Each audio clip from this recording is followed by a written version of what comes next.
Welcome back to the 2016-2017 NBA preview. I am your host, Josh, your Envyerz, and with me today, like usual, my co-host. How's it going, guys? King of the fourth quarter here, also known as Jaree. Welcome back. Today we are covering the 28th team, the Los Angeles Lakers, on our NBA preview power rankings here.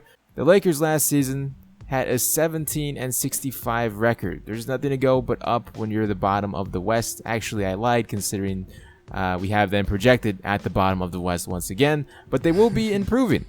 But we're not here to talk about the future right now. We're here to talk about the past.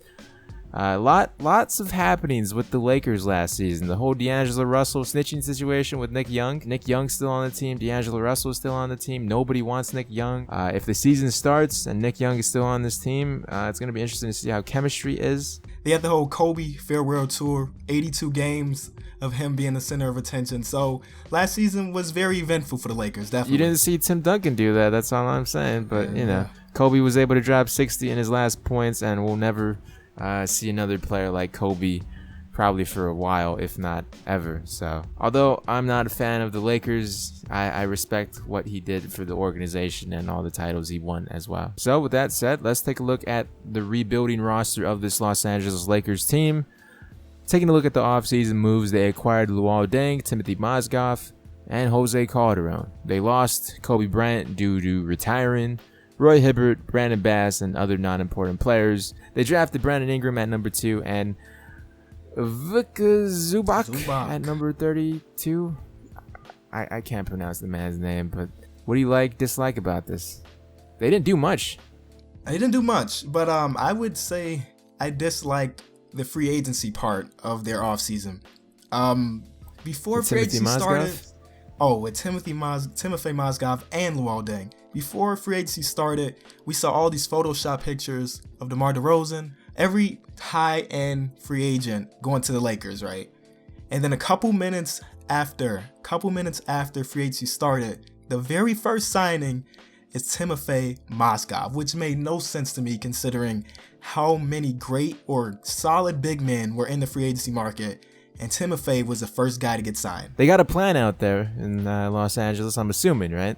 I'm assuming they're going to go ultra small with a rotation of something along the lines of Russell, Clarkson, Ingram, Deng, and Randall at the 5. So I guess with that said, we could jump into the rotation at hand here, the projected rotation for this 2016-2017 Los Angeles Lakers. D'Angelo Russell, Jordan Clarkson, Luol Deng, Julius Randle, and Timothy Mozgov, while their bench looks like Jose Calderon, Lou Williams, Brandon Ingram, Larry Nance Jr., and Tarek Black. The bench looks kind of iffy. Bunch of young talent on the bench and in their starting rotation, but once again, that's why I feel like the Lakers will be at the bottom. Oh yeah, they look good for the future, but as of right now, again, being a below average team, definitely. I would say that they have a pretty promising backcourt, though. Yeah. Definitely. D'Angelo Russell, at least in the few summer league games he played, he looks like he's ready.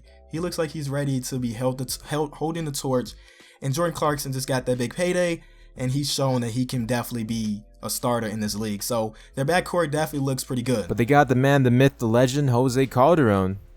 For some odd reason, they took on his huge salary to help the Bulls out, signing Dwayne Wade, which we'll get into later episodes, but Jose Calderon, the GOAT, is on the team. I actually thought that was a pretty good trade, just because they did pick up 2 future second-round picks from it. They did need a backup point guard. Luckily, it's just 1 year, and next year the Lakers will look completely different than they do this year. They'll be a better team, projected to be a better team, that is. Obviously, this Lakers team will be better next season, and you just got to stick it out 1 more year with that high lottery pick and, rebuild for the future.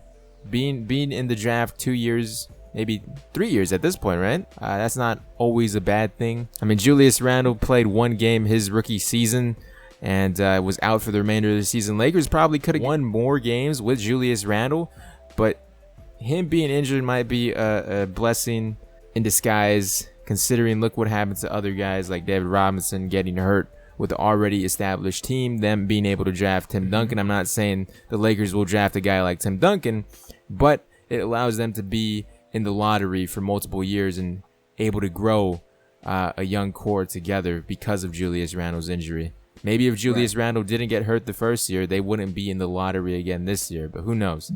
It's all speculation here. Yeah, we could be looking at a totally different team if it wasn't for that injury. So with that said, let's take a look at the projections for this Los Angeles Lakers team in this upcoming season. Last year, they were a 17-65 team. Over, under, where do you see this Lakers team being this season? I would say over 17. Not by much, but I would definitely say over. Their team did get better. Of course, they lost Kobe, and that's a big blow. But I do think their team got better other than losing Kobe. So I would say over, but not more than I would say 22-23. So a small over, but over. Okay. I'm going to get a lot of hate for this most likely because Kobe's the best. But was Kobe really helping the Lakers last season? He was more of a mentor than something productive on the court. Okay. I'm not saying Kobe's the worst player ever, but I am saying I feel like this Lakers team will only improve with Kobe not being there. Mm-hmm. If you remember at the beginning of the season, Byron Scott didn't play guys like D'Angelo Russell and Julius Randle. Yeah, you're right. I feel like Kobe was taken away from the young guys. It sucks to see him go, but at the same time, it's what's best for this Lakers organization. So I do see them winning more than 17 games this season. Not by much, but they will be a more improved team. But being a more improved team does not guarantee them a playoff spot. And I see them easily in the lottery once again this season. And that's not necessarily a bad thing because in a year from now, they'll be a completely different team. One thing we failed to mention that's actually pretty big is the new coach. Luke Walton is now their coach, and I feel like that's going to help the team a lot. Byron Scott and Luke Walton couldn't be on further sides of coaching. Byron Scott, an old-fashioned guy, you do what I say, you run these laps, and it seems like Luke Walton and Steve Kerr when he was a part of it. Yeah, he lets him play. He's definitely a player coach. Like, he's there to help the players more than I would say Byron Scott probably did, if that makes sense. And I think that overall, those young players will get better under Luke Walton. So with that said, this is where we see the Los Angeles Lakers this year. If you enjoyed it, be sure to leave a like. It really does help a lot. Shares the video around with anybody you know on social media. These videos do take a lot of time and effort to make, all the transitions, etc. So it would be greatly appreciated if you guys were able to show support on projects like this. All the links in the description to our channels and what have you. Leave your opinions in the comments below on where you see the Los Angeles Lakers being this season. Do you agree or disagree with us? And we'll talk to you guys in the next one. It's been a King of the Fourth Quarter. Thank you guys so much for watching.